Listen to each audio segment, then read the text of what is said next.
الحمدللہ رب العالمین والصلاة والسلام علی اشرف الانبیاء والمرسلین اما بعد اعوذ باللہ من الشیطان الرجیم بسم اللہ الرحمن الرحیم یوم یقوم الناس لرب العالمین۔ ہر قسم کی بزرگی اور حمد و ثنا رب العالمین کے لیے ہے، اور درود و سلام کا نزول ہو اللہ کے تمام انبیاء اور رسولوں پر، بطور خاص محمد صلی اللہ علیہ وسلم پر۔ آج کا درس ہے موسم کے حساب سے۔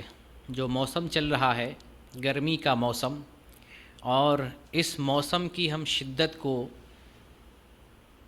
محسوس کر رہے ہیں، اس موسم کے تعلق سے اسلامی تعلیمات کیا ہیں اس کو ہم جاننے کی کوشش کریں گے، کیونکہ دین ہمیں ہر چیز کی تعلیم حاصل کرنے کا حکم دیتا ہے۔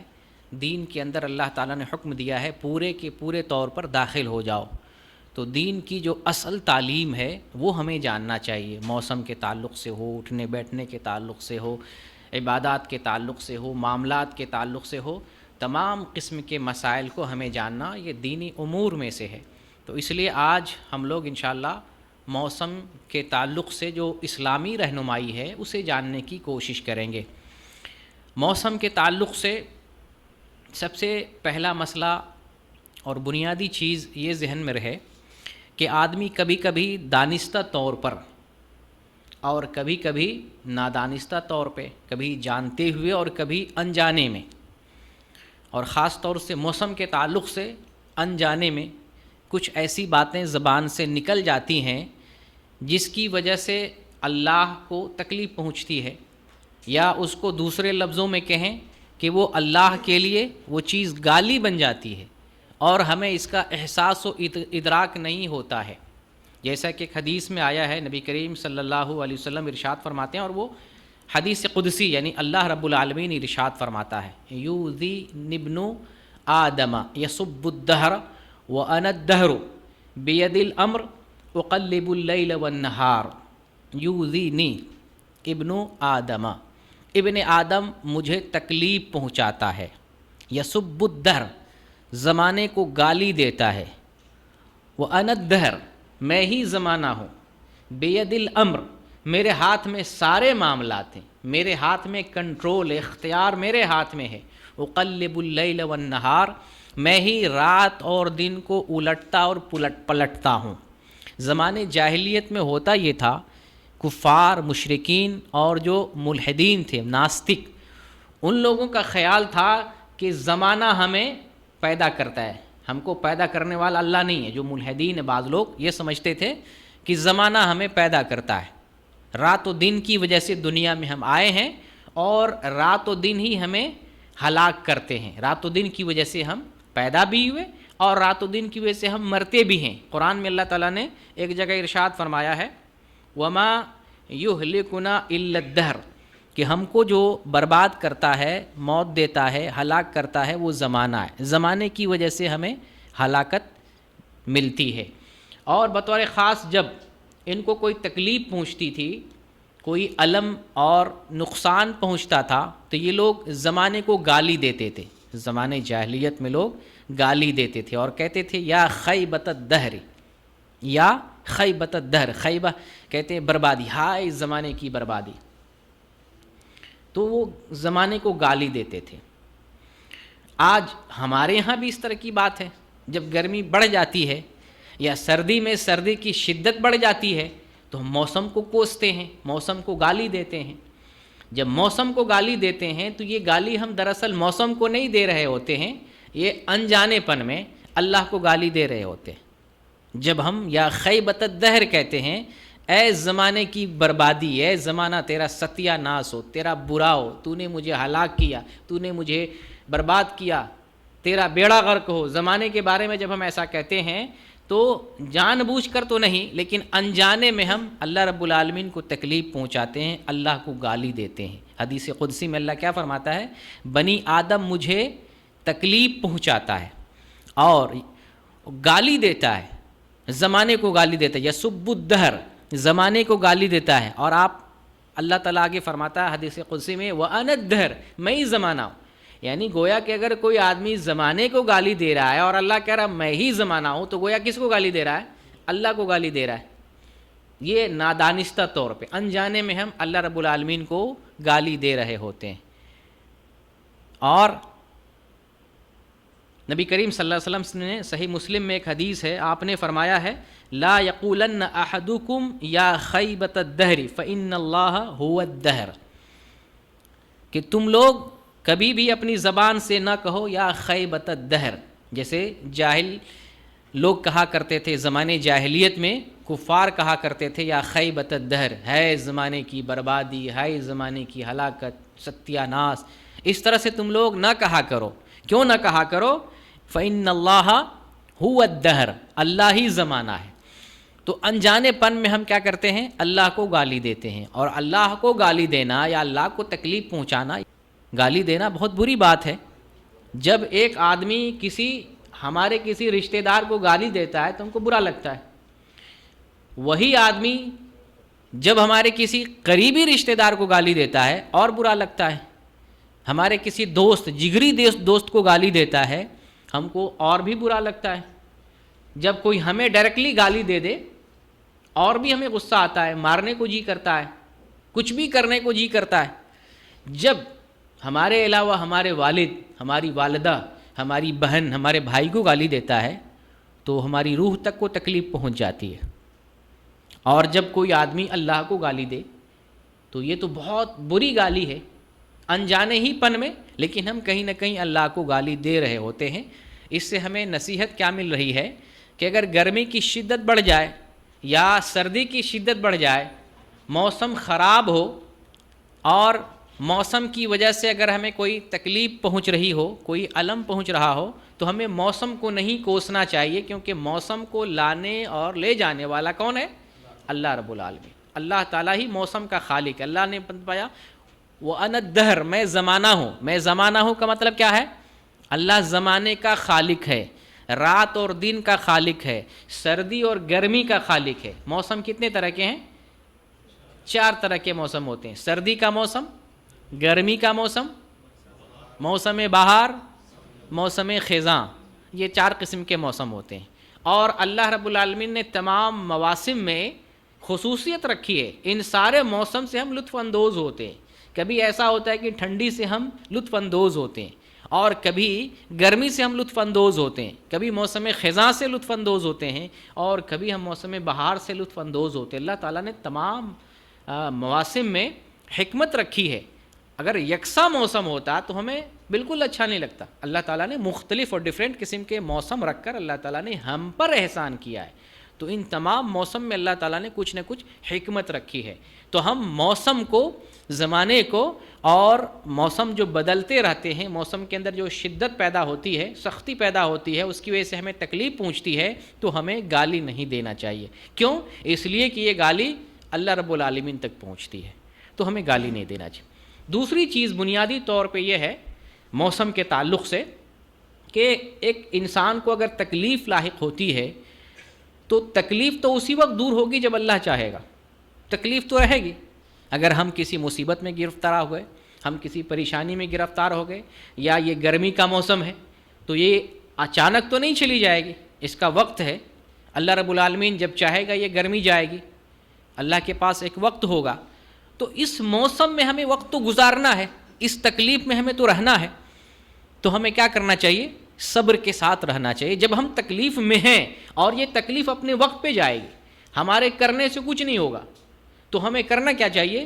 اس میں نیت اچھی کر لینا چاہیے. تو جب ہم عبادت کریں گے، کوئی عمل کریں گے اور تکلیف پہنچے گی تو ہمیں ثواب بھی ملے گا.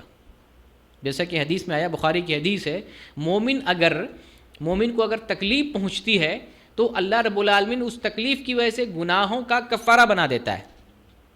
گناہ معاف کیے جاتے ہیں. یہاں تک کہ اگر مومن کو کانٹا بھی چبھے تو بھی اس کا گناہ اس سے ختم کیا جاتا ہے.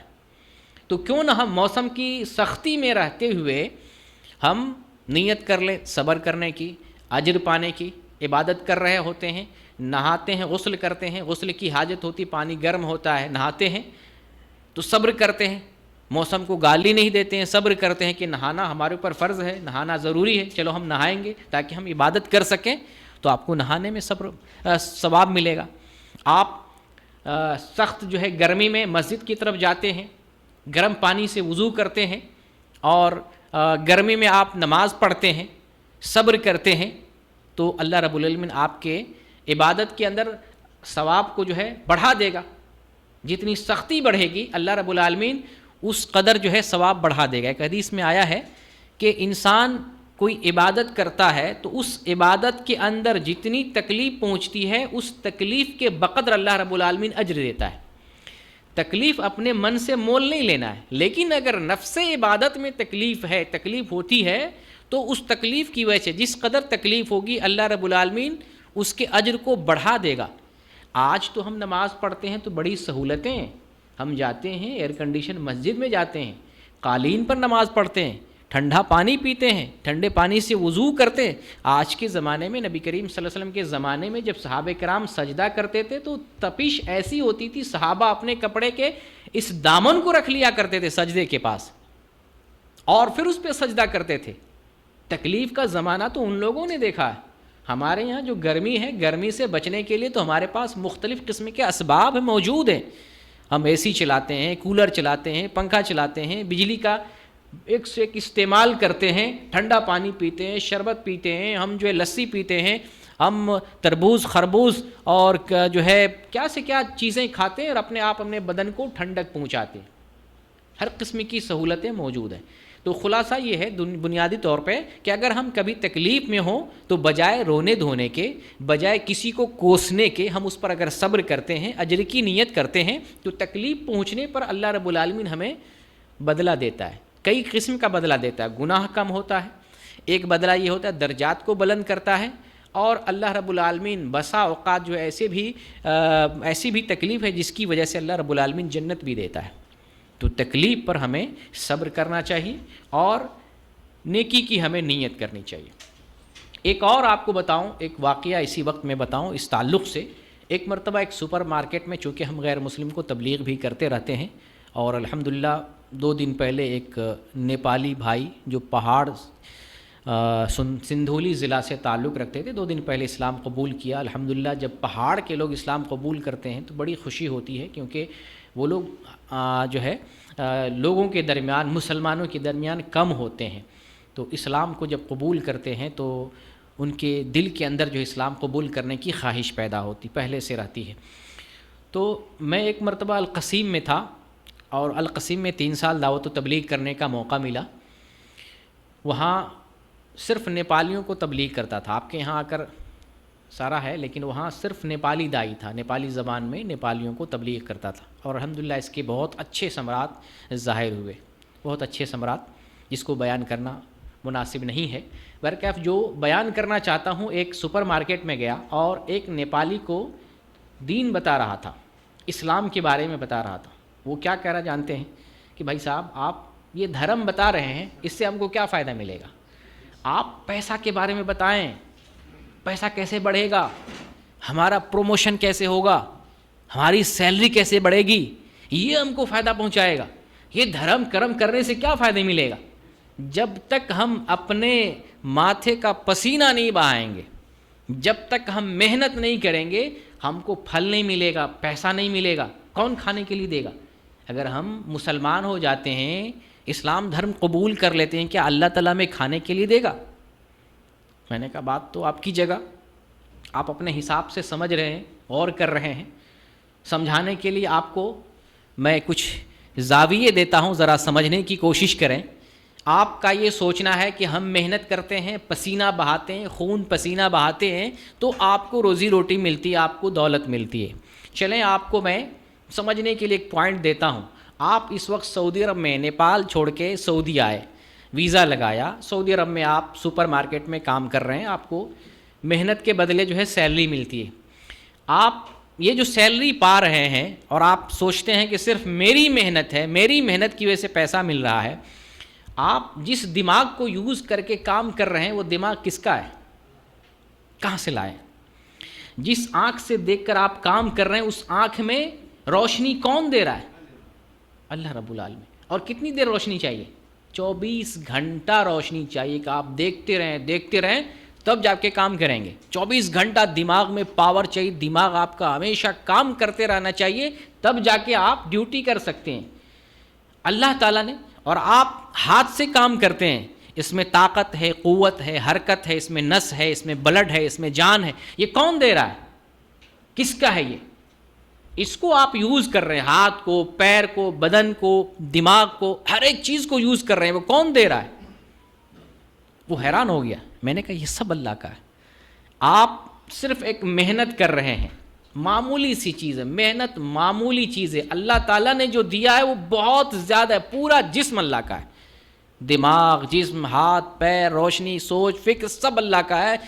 صرف محنت جو جسم کے مقابلے میں، اللہ کی نعمت کے مقابلے میں 100% کا 1% بھی نہیں بنے گا، 1% بھی نہیں بنے گا. اتنا حصہ آپ کا ہے، باقی حصہ اللہ کا ہے. اللہ کی وجہ سے آپ کو روزی روٹی مل رہی ہے. اس کا دماغ کھلا اس وقت کا. بات تو صحیح ہے، سارا کچھ اللہ کا استعمال کر رہے ہیں. تو پھر جب اس کا استعمال کر رہے ہیں تو اس کو پہچاننا، اس کی بندگی کرنا، اس کی عبادت کرنا آپ کا حق بنتا ہے. وہ اگر ناراض ہوگا تو بتائیں کیا ہوگا. آپ جس کو کہہ رہے روزی روٹی ہماری محنت سے مل رہی، آپ کی روزی روٹی چھن جائے گی. اللہ تعالیٰ اگر پاگل بنا دے، دماغ لیس بنا دے، دماغ چھین لے، آپ سعودی عرب نہیں آ سکتے ہیں، سپر مارکیٹ میں کام نہیں کر سکتے ہیں. اللہ تعالیٰ آپ کی آنکھ کی روشنی چھین لے، آپ کام نہیں کر سکتے ہیں. اللہ تعالیٰ آپ کو معذور بنا دے، لقوہ مار دے، خدا نہ کرے ایسا ہو. میں نہیں دعا ایسی بات کرنا چاہتا ہوں، لیکن اگر ایسا ہو جائے، ہارٹ اٹیک آ جائے، آپ کو لقوہ مار دے، فالج ہو جائے، آپ سپر مارکیٹ میں کام نہیں کر سکتے ہیں. 24 گھنٹہ اللہ کی مہربانی چاہیے آپ پر، 1-2 منٹ نہیں، 24 گھنٹہ چاہیے اللہ کی مہربانی.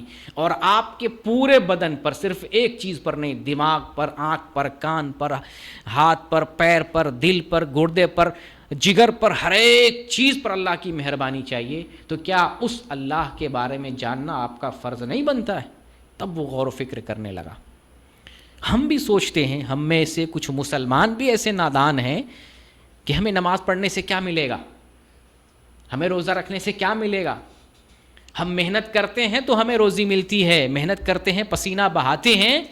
یہ دیکھو سر سے پسینہ بہہ رہا ہے، پیشانی سے پسینہ بہہ رہا ہے، ہماری محنت ہے، تب ہمیں جا کر کے ہم نے بنگلہ بنایا، ہم نے یہ کچھ کیا ہے. اللہ کی ساری نعمتوں کو بھول جاتے ہیں. اللہ تعالیٰ نے کتنے انعامات کیے ہیں، کتنے احسانات کیے ہیں، اللہ تعالیٰ نے کیا کیا دیا ہے جسم کے اندر اور جسم سے باہر. یہ زمین، یہ آسمان، یہ روشنی، یہ سورج، چاند، ستارے، سب اللہ کا استعمال کرتے ہیں. تو ہم کیوں نہ اس کو جو ہے اس کی بندگی کریں. تو اس لیے اس بات کو بھی ہمیں بنیادی طور پر سمجھنے کی اور جاننے کی ضرورت ہے. اب آتے ہیں گرمی کے موسم کی طرف. یہ جو گرمی کا موسم چل رہا ہے، اس موسم میں اللہ رب العالمین نے کوئی نہ کوئی ضرور فائدہ رکھا ہے، کوئی نہ کوئی حکمت ہے.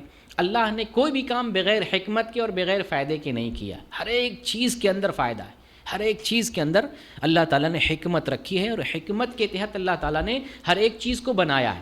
یہ جو موسم کو بھی بنایا، گرمی، سردی، موسم خزاں، موسم بہار، اللہ کی حکمت ہے. بہت ساری حکمتیں، بہت ساری چیزیں دنیا میں گرمی کی وجہ سے وجود پذیر ہوتی ہیں. گرمی میں بہت سارے پھل اگتے ہیں، بہت سارے اناج اگتے ہیں، بہت ساری چیزیں جو ہمارے جسم کو چاہیے گرمی میں ملتی ہیں، گرمی کی وجہ سے ملتی ہے. وٹامن ڈی ہمیں سورج سے ملتا ہے. بہت سارے پھل فروٹ، بہت سارے اناج جو انسان کو چاہیے کھانے پینے، رہنے سہنے کے لیے، گرمی کے موسم میں ہوتے ہیں. تو اللہ تعالیٰ نے کوئی موسم بے فائدہ نہیں بنایا ہے، اور کوئی بھی چیز بغیر مقصد کے نہیں بنایا ہے. ہاں یہ الگ بات ہے کہ جب یہی گرمی شدت اختیار کر جائے، اس گرمی کے اندر شدت اور حدت پیدا ہو جائے، تپش پیدا ہو جائے، تو پھر انسان کو نقصان لاحق ہونے لگتا ہے، نقصان ہوتا ہے انسان کو.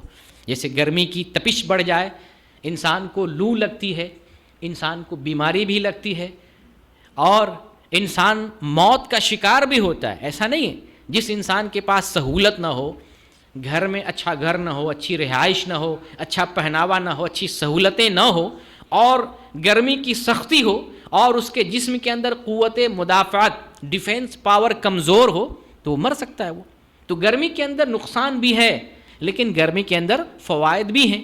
دونوں پہلو اس کے اندر ہے. اللہ تعالیٰ نے حکمت کی وجہ سے جو ہے موسم بنایا ہے. تو موسم کے دونوں چیزیں. اب یہاں ہم اسلامی تعلیمات کو دیکھیں گے. اس موسم کے تعلق سے اسلامی رہنمائی کیا ہے اس کو ہم دیکھنے کی کوشش کریں گے. اس لیے ذہن میں یہ رہے کہ اللہ تعالیٰ نے گرمی کو تکلیف دینے کے لیے نہیں بنایا. اس کے اندر بہت سارے فائدے ہیں.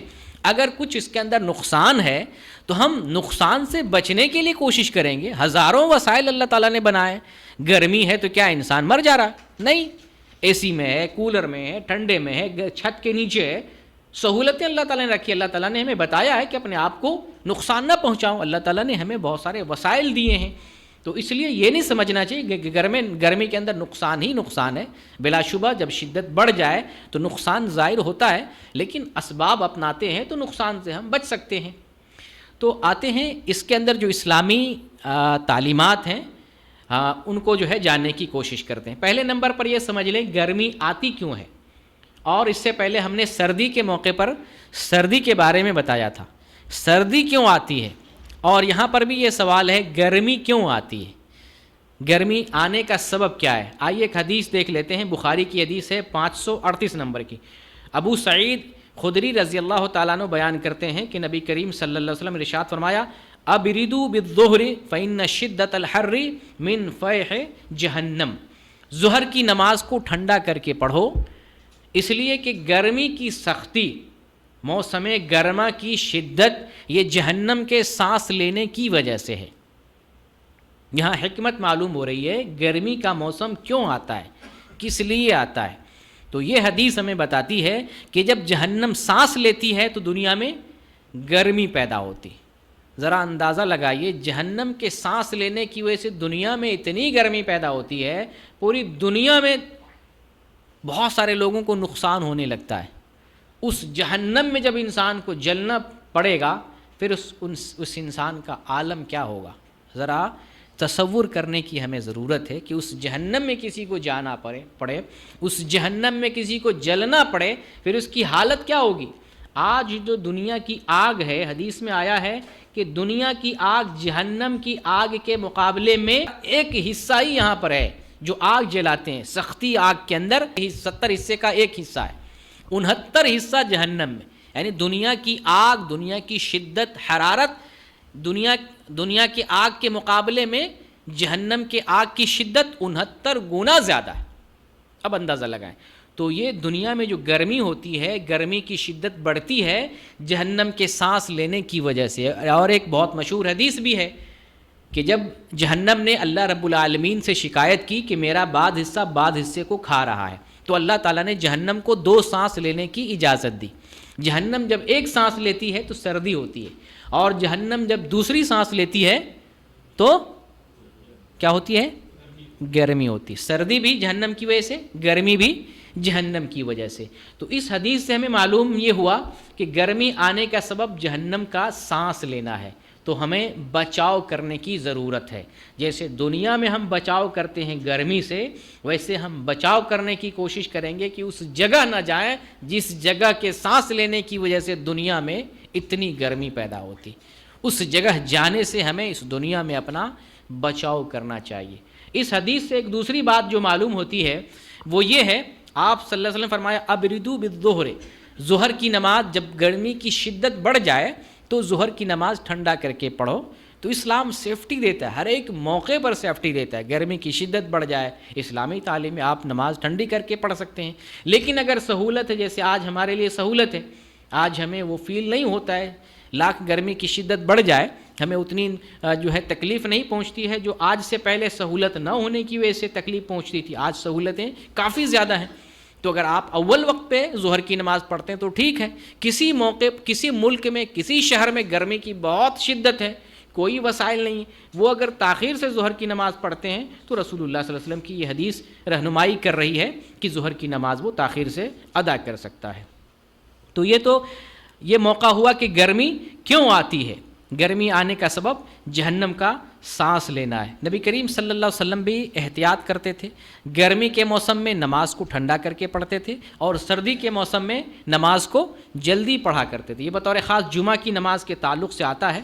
انس بن مالک رضی اللہ تعالیٰ عنہ بیان کرتے ہیں کان النبی صلی اللہ علیہ وسلم اذا اشتد البرد بکر بالصلاۃ واذا اشتد الحر ابرد بالصلاۃ، یعنی الجمعہ، کہ نبی کریم صلی اللہ علیہ وسلم جب ٹھنڈی کی شدت بڑھ جاتی تھی تو جمعے کی نماز جلدی پڑھ لیتے تھے، اور جب گرمی کی شدت بڑھ جاتی تھی تو جمعے کی نماز تاخیر سے پڑھا کرتے تھے۔ تو اس زمانے میں کافی جو ہے گرمی کی شدت بڑھتی تھی، سہولت نہ ہونے کی وجہ سے نقصان پہنچتا تھا، تو اس طریقے سے نماز کو آگے پیچھے سردی اور گرمی کی وجہ سے کیا کرتے تھے۔ آئیے یہاں پر ایک بہت اہم مسئلہ آپ کو بتاتا چلوں۔ گرمی کا جو موسم ہوتا ہے، گرمی کے موسم میں دن لمبا ہوتا ہے، یہ ذرا سوچیں، گرمی کے موسم میں دن لمبا ہوتا ہے، رات چھوٹی ہوتی۔ سردی کے موسم میں اس کے بالکل الٹ ہوتا ہے، دن چھوٹا ہوتا ہے، رات لمبی ہوتی ہے۔ تو اس کی وجہ سے عبادت پر اثر پڑتا ہے۔ ٹھنڈی کے موسم میں روزہ رکھنا دن میں آسان ہو جاتا ہے، اور ٹھنڈی کے موسم میں رات میں تہجد کی نماز کے لیے جاگنا آسان ہو جاتا ہے۔ رات لمبی رہتی ہے، آدمی سو بھی لیتا ہے، جاگ کر عبادت تہجد کی نماز بھی پڑھ سکتا ہے۔ اس کے الٹ اگر آپ گرمی کا موسم دیکھتے ہیں تو گرمی کے موسم میں روزہ رکھنا دن میں یہ بھی دشوار ہے، دن لمبا ہے، اور اگر رات میں تہجد کی نماز پڑھتے ہیں تو وہ بھی مشکل ہے، کیوں؟ رات چھوٹی ہے۔ اس کے بالمقابل تھوڑا سا اگر دیکھیں تو فرض نماز پر بھی اثر پڑ رہا ہوتا ہے، اثر پڑ سکتا ہے۔ انسان دو قسم کی نمازوں کو ضائع کر سکتا ہے، اگر ایمان کمزور ہو، اللہ کا خوف نہ ہو تو دو نمازوں کو کم سے کم ضائع کر سکتا ہے۔ کب کب؟ دن بھر آدمی کام کاج کرتا ہے، دھوپ گرمی شدت برداشت کرتا ہے، تو سوچتا ہے رات میں چلو جلدی سو لیتے ہیں۔ رات میں جلدی سونے کی وجہ سے عشاء کی نماز چھوٹنے کا ڈر ہوتا ہے، اور رات چھوٹی ہونے کی وجہ سے نیند چاہیے، مکمل نیند چاہیے، بھرپور نیند چاہیے۔ فجر کی نماز اس کی ضائع ہونے کا خطرہ ہوتا ہے، فجر کی نماز ہو سکتا ہے ضائع ہو جائے، ہو سکتا ہے سویا رہ جائے، اٹھنے کی کوشش کرے، لیکن نیند ایسی ہو کہ چلو نیند سو لیتے ہیں، نماز چھوڑ دیتے ہیں، بعد میں پڑھیں گے۔ یہ دو نمازوں کا خطرہ بنا رہتا ہے۔ لیکن ایمان والے ہمیشہ ہر موقع پر ہر موسم میں اللہ کی بندگی کرتے ہیں، کیوں؟ وہ سمجھتے ہیں یہ اللہ رب العالمین کا فریضہ ہے، دن چھوٹا ہو لمبا ہو، رات چھوٹی ہو لمبی ہو، اس سے کوئی فرق نہیں پڑتا ہے۔ وہ اللہ کے حکم دیکھتا ہے، اللہ کا حکم ہے نماز پڑھنا ہے، 5 وقت کی نماز، 5 وقت کی نماز وہ پڑھتا ہے، چاہے نیند مکمل ملے نہ ملے، دوسرے وقت میں سونا پڑے، نماز کے لیے اسے بیدار ہونا ہے، نماز کے لیے جانا ہے، نماز قائم کرنا ہے۔ اور یہ جو دو نمازیں آپ کو بتایا ہوں، فجر کی نماز اور عشاء کی نماز، گرمی کے موسم میں چھوٹنے کا اور اس میں سستی اور کاہلی پیدا ہونے کا خطرہ ہوتا ہے۔ یہ دو نماز بہت امپورٹنٹ بھی ہے، بڑی اہم ترین نماز ہے۔ ایک حدیث میں آیا ہے، ابی بن کعب رضی اللہ تعالیٰ عنہ سے روایت ہے کہ انہوں نے بیان کیا، نبی کریم صلی اللہ علیہ وسلم نے ایک مرتبہ فجر کی نماز پڑھائی، اور نماز پڑھانے کے بعد آپ نے پوچھا فلاں آدمی ہے؟ تو صحابہ نے کہا کہ نہیں ہے۔ دیکھیں نماز میں حاضری بھی لگتی ہے، چیک کیا جاتا تھا۔ ہم اپنے گھر کی خبر نہیں لیتے، ہم اپنے آپ کی خبر نہیں لیتے کہ نماز کو جا رہے ہیں کہ نہیں جا رہے۔ ہمارے رسول، ہمارے قائد محمد صلی اللہ علیہ وسلم صحابہ کی ایسی تربیت کرتے تھے، تلاشتے رہتے تھے، جنگ میں کون آیا، نماز میں کون آیا، درس میں کون آیا، آج پروگرام میں کون آیا، مجلس میں کون حاضر تھا، آپ صلی اللہ علیہ وسلم جگاتے رہتے تھے۔ یہ تربیت تھی آپ کی۔ آپ نے پوچھا فلاں آدمی ہے، لوگوں نے جواب دیا نہیں وہ نہیں ہے، آپ نے پھر سوال دہرایا فلاں آدمی ہے، دوسرے آدمی کے بارے میں جواب ملا کہ نہیں وہ نہیں ہے۔ آپ صلی اللہ علیہ وسلم فرماتے ہیں کہ یہ جو دو نماز ہے، فجر کی نماز اور عشاء کی نماز، منافقوں پر بقیہ نمازوں کے مقابلے میں بہت بھاری ہے۔ منافقوں پر اگر فجر کی نماز چھوڑتا ہے کوئی بندہ، کس میں چلا جائے گا؟ منافق میں چلا جائے گا۔ عشاء کی نماز چھوڑنے والا تو بے نمازی ہو جائے گا، سستی پیدا ہوتی ہے، بھاری صرف محسوس ہوتی ہے، وہ نفاق میں داخل ہو جائے گا۔ نماز چھوڑنے والا تو بے نمازی ہے وہ۔ اور خاص طور سے یہاں کے فتاوے دیکھیں گے تو بڑے سخت ترین فتاوے ہیں یہاں کے فتاوے۔ اگر جان بوجھ کے فجر کی نماز نہیں پڑھتا ہے وہ آدمی اسلام میں نہیں ہے۔ بقیہ نمازیں پڑھ رہا لیکن فجر کی نماز جان بوجھ کے نہیں پڑھ رہا ہے۔ الارم لگایا ہے کہ مجھے 8 بجے اٹھنا ہے، ڈیوٹی 6 بجے جانا ہے، 6 بجے کا الارم لگایا ہوا ہے، ڈیلی 6 بجے وہ اٹھ رہا ہے، ڈیوٹی پہ جا رہا ہے، نماز نہیں پڑھ رہا ہے۔ اس نے پہلے سے فکس کر لیا کہ ہمیں 6 بجے اٹھنا ہے، اذان کب ہو رہی ہے، نماز کب ہو رہی ہے، اس کو اس کی پرواہ نہیں ہے۔ شیخ ابن باز کہتے ہیں کہ وہ آدمی اسلام میں نہیں ہے، بڑا سخت معاملہ ہے۔ تو آپ صلی اللہ علیہ وسلم فرماتے ہیں فجر کی نماز اور عشاء کی نماز منافقوں پر بقیہ نمازوں کے مقابلے میں بہت بھاری ہے، اور آپ آگے فرماتے ہیں کہ اگر تم ان دو نمازوں کی فضیلت کو جان لو تو تم دوڑ کے آؤ ان نماز کے لیے، اس نماز کے لیے تم چل کر کے آؤ گے، اگر تمہیں گھٹنوں کے بل چل کر آنا پڑے تب بھی تم ان دو نمازوں کو پڑھنے کے لیے حاضر ہوگے، اتنی اہم نماز ہے۔ کیسے آنا پڑے؟ گھٹنوں کے بل۔ ہم میں سے کوئی گھٹنوں کے بل چل سکتا ہے؟ اگر چلے بہت تکلیف ہوگی، بہت تکلیف سے اپنے گھر سے کوشش، آپ اندازہ لگائیں حدیث میں جو مثال دی گئی ہے اس کا آپ اندازہ لگائیں، گھٹنوں سے بل۔ آپ تھوڑی دیر کے لیے آنکھ بند کریں کہ ہم کو اپنے گھر سے وضو کر کے گھٹنوں کے بل مسجد پہنچنا ہے، صرف ایک نماز کے لیے، 5 وقت میں ایک نماز کے لیے، عشاء کی نماز کے لیے، اور وہ بندہ گھٹنوں کے بل چلتے ہوئے مسجد پہنچے گا، کتنی تکلیف ہوگی۔ لیکن نماز کا اجر اتنا زیادہ ہے کہ انسان کو اتنی تکلیف برداشت کر کے مسجد جانا پڑے تو عشاء اور فجر کی نماز میں جائے گا، کیونکہ اتنی فضیلت بیان کی گئی ہے۔ اور ہم ہیں کہ اپنے قدموں سے چل رہے ہیں، صحیح سلامت ہیں، سب کچھ ہے، پھر بھی ہم نمازوں کو ضائع کرتے ہیں، اور ضائع کرنے کی ضائع کرنے پہ تولے ہوئے ہیں۔ اچھا، قیامت کا ایک منظر دیکھیے۔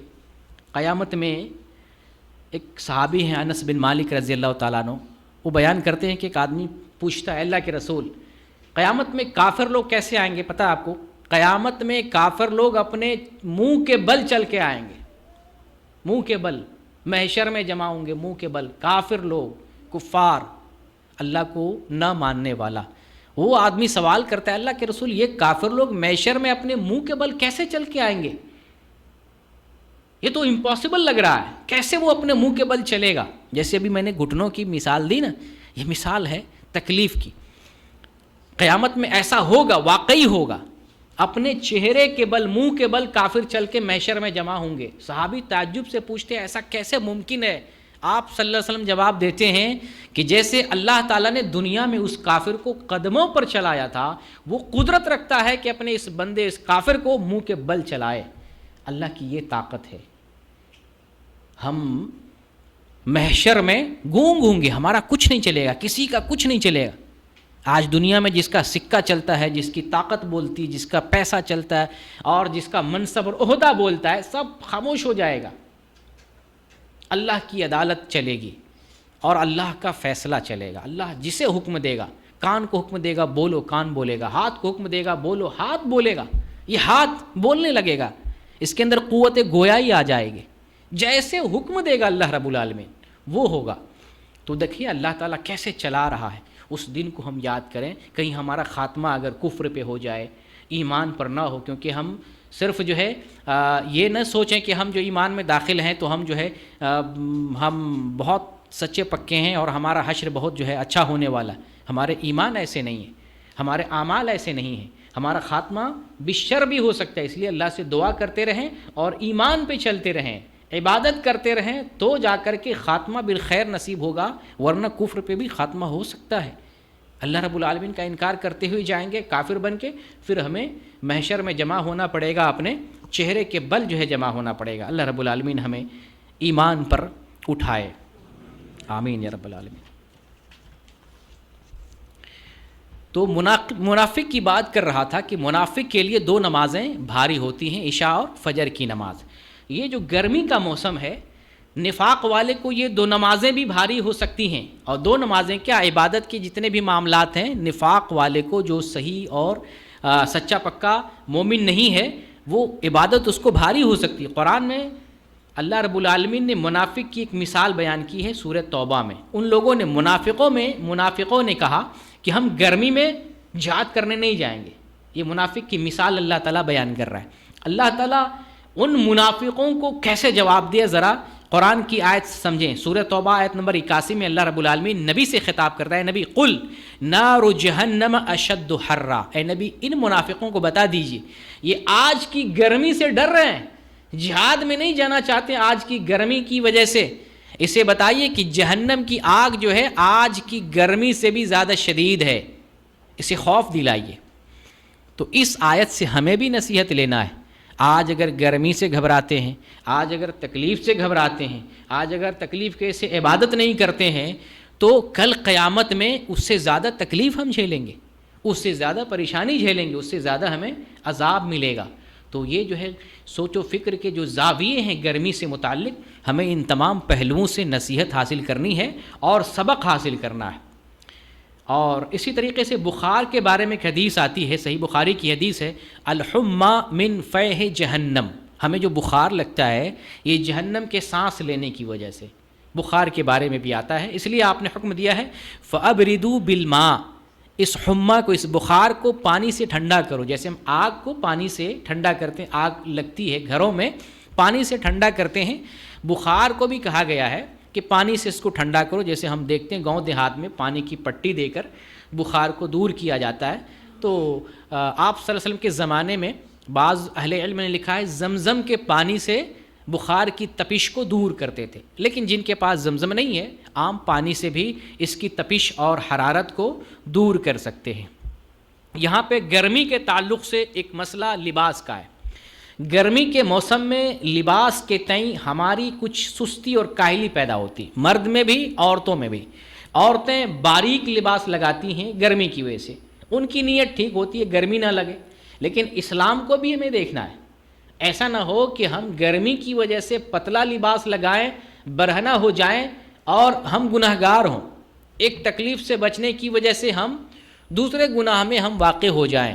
عورتیں پتلا لباس استعمال کرتی ہیں، یا عورتیں لباس ہی چھوڑ دیتی ہیں، صرف جو ہے سمپل لباس بغیر دوپٹے کے، بغیر گھونگھٹ کے، بغیر حجاب کے، بغیر نقاب اور جلباب کے وہ باہر بھی نکلتی ہیں، گھر میں بھی غیر محرموں کے سامنے آتی جاتی ہیں۔ تو ہمیں معلوم ہونا چاہیے گرمی ہو یا سردی ہو، اسلامی آداب، اسلامی جو لباس ہے عورتوں کو اپنانا ہے۔ عورت مکمل پردہ ہے، عورت کا معنی ہی ہوتا ہے پردہ، تو عورت اجنبی مردوں سے پردہ کرے۔ باقی جو ہمارے عورتوں کے لیے جو محارم ہیں، محرم مرد ہے، محرم کے سامنے اپنے چہرے کو، ہاتھ کو، گردن کو، بال کو، پیر کو کھول سکتی، بقیہ حصہ ڈھکنا ہے۔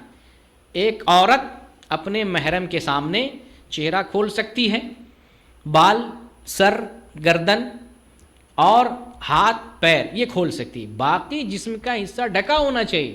یہاں بھی عورتیں کچھ کوتاہی برتتی ہیں، سینے پر کپڑے نہیں رکھتی ہیں۔ تو گھروں میں خاص طور سے عورتیں جو ہے سمجھتی بیٹا ہے، فلاں ہے، اپنے پہچان کے ہیں، دیور ہیں، فلاں دیور، سب تو سے تو پردہ مکمل پردہ ہے۔ تو عورتوں کو اپنے جسم کا، اپنے لباس کا پردہ کرنا چاہیے، باقی شوہر سے کوئی پردہ نہیں، لیکن اور محرموں سے جو ڈھکنے والی چیز ہے، جو ستر ہے، اس کو ڈھکنا چاہیے، باقی غیر محرموں سے عورت کو مکمل پردہ کرنا ہے۔ جہاں تک مردوں کا معاملہ ہے، کتنے سارے مرد تو چڈی پہن کے گھوم رہے ہوتے ہیں۔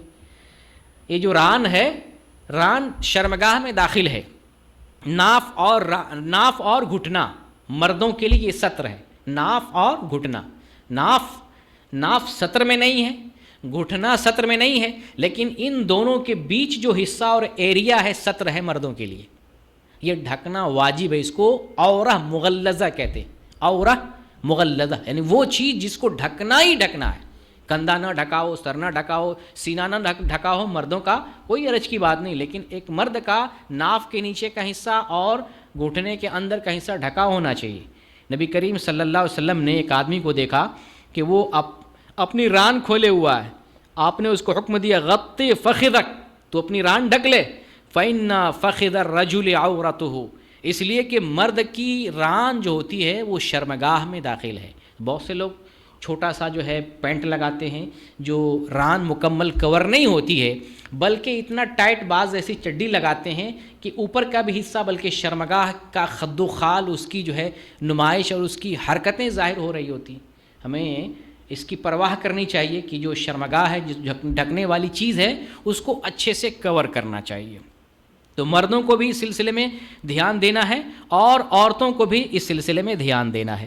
اب جب ہمیں یہ معلوم ہوا کہ گرمی کا موسم اللہ تعالیٰ نے فائدہ بھی رکھا ہے، اللہ تعالیٰ نے اس موسم میں کچھ نقصان بھی ہے، اس موسم میں کچھ نقصان بھی ہم دیکھتے ہیں، جیسے آج اس مرتبہ حج کے موسم میں دیکھا آپ نے بہت سارے لوگ، گرمی کی لپیٹ میں بہت سارے لوگ آئے اور سعودی عرب کو بدنام کرنے کی کوشش کی گئی، حالانکہ اس میں سعودی عرب کا کوئی ہاتھ نہیں، یہ موسم کا معاملہ ہے۔ بہت سارے بوڑھے لوگ رہے ہوں گے جو حج پہ بہت سارے لوگ وفات پاتے ہیں، اور جن کو موت آنی ہے وہ حج ہو، راستہ ہو، سفر ہو، گھر ہو، کہیں بھی موت آ سکتی ہے۔ تو اس میں سعودی عرب کا کوئی ہاتھ نہیں تھا۔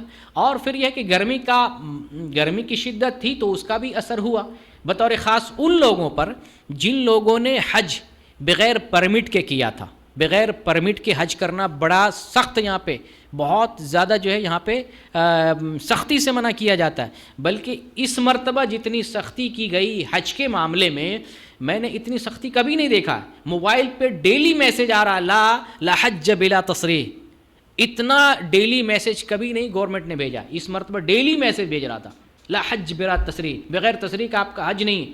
اگر آدمی پھر بھی نہ مانے، پھر بھی حج کرنے کے لیے جائے، 50 ڈگری سیلسیس گرمی ہو، اس کے پاس خیمہ نہیں، اس کے پاس پانی نہیں، اس کے پاس کھانا نہیں، اس کے پاس چھتری نہیں، اس کے پاس سہولت آسانی نہیں ہے، وہ اگر روڈ پہ اسے سونے پڑ جائے، اور وہ بوڑھا آدمی ہے، کمزور آدمی ہے، سانس کی بیماری ہے، دمہ کی بیماری ہے، ڈیفنس کی قوت نہیں ہے، مریض ہے، پہلے سے تابان ہے، وہ آدمی اگر سڑک پہ اگر سوئے گا وہ کیسے بچ پائے گا؟ جبکہ اگر 50 ڈگری سیلسیس گرمی ہو تو سڑک پہ کتنی گرمی ہوگی پتہ آپ کو؟ سڑک پہ 60 ڈگری 70 ڈگری سیلسیس گرمی ہوگی۔ اس سڑک پہ جب آدمی سوئے گا اس کا کیا حال ہوگا؟ تو لوگوں نے خود سے نقصان پہنچایا اپنے آپ کو۔ جیسے ابھی ایک وقت ایک لڑکی دیکھ رہا ہوں انڈیا سے، وہ چلی ہوئی ہے حج کو، نظر مانا ہے کہ ہم پیدل حج کریں گے، مہاراشٹر ممبئی سے وہ چلی ہے، ابھی راجستھان پہنچی ہے۔ ابھی اس گرمی میں اس کو نقصان پہنچے، خدا نخواستہ اگر کچھ ہو جائے، اس میں سعودی عرب کا کیا معاملہ ہے؟ سعودی کا کوئی معاملہ ہے؟ وہ تو خود اپنے ہاتھ میں جو ہے مصیبت لے رکھی ہے۔ اسلام نے ہمیں بتایا ہے کہ جہاں تکلیف ہو اس تکلیف میں ہاتھ مت ڈالو، اس تکلیف میں ہمیں ہاتھ نہیں ڈالنا چاہیے، ہم کو اپنے آپ کو بچانا چاہیے۔ دیکھیے کچھ حدیثیں بیان کرتا ہوں، ذرا ان حدیثوں سے آپ نصیحت حاصل کرنے کی کوشش کریں۔ سلسلہ صحیحہ کی حدیث ہے 324 نمبر کی، نبی صلی اللہ علیہ وسلم نے ایک آدمی کو دھوپ میں دیکھا، بیٹھا ہوا ہے، دھوپ میں بیٹھا ہوا دیکھا۔ آپ نے کیا فرمایا؟ اے بندے ادھر آ جاؤ، سائے میں آ جاؤ۔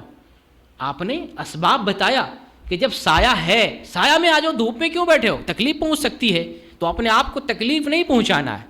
اسی طریقے سے ایک اور حدیث ہے جو بخاری میں 1866 نمبر کی، ایک عورت نے نظر مان لی تھی کہ ہم بیت اللہ جائیں گے پیدل چل کر۔ عورت نے نظر مانی تھی بیت اللہ جائیں گے پیدل چل کر۔ نبی کریم صلی اللہ علیہ وسلم کو پتہ چلا تو آپ نے حکم دیا کہ پیدل نہ جاؤ، پیدل بھی جاؤ، سفر بھی کرو، سواری پہ بھی سوار ہو جاؤ، کچھ پیدل چلو، کچھ سواری پہ سوار ہو جاؤ، تاکہ تمہیں کوئی نقصان نہ ہو، تمہارے جسم کو نقصان نہ ہو۔ اسلام نے ہمیں سیفٹی دی ہے، اسلام نے اپنے آپ کو نقصان پہنچانے سے منع کیا، اپنے آپ کو نقصان نہیں پہنچانا۔ اس سلسلے میں ایک اور تیسری حدیث دیکھیں، ایک تیسری حدیث ہے، ایک مرتبہ نبی کریم صلی اللہ علیہ وسلم خطبہ دے رہے تھے، ایک آدمی کو دیکھا وہ دھوپ میں کھڑا ہے، وہ دھوپ میں کھڑا ہے، آپ نے پتہ لگایا یہ کون بندہ ہے، اس کا کیا ماجرا، یہ دھوپ میں کیوں کھڑا ہے؟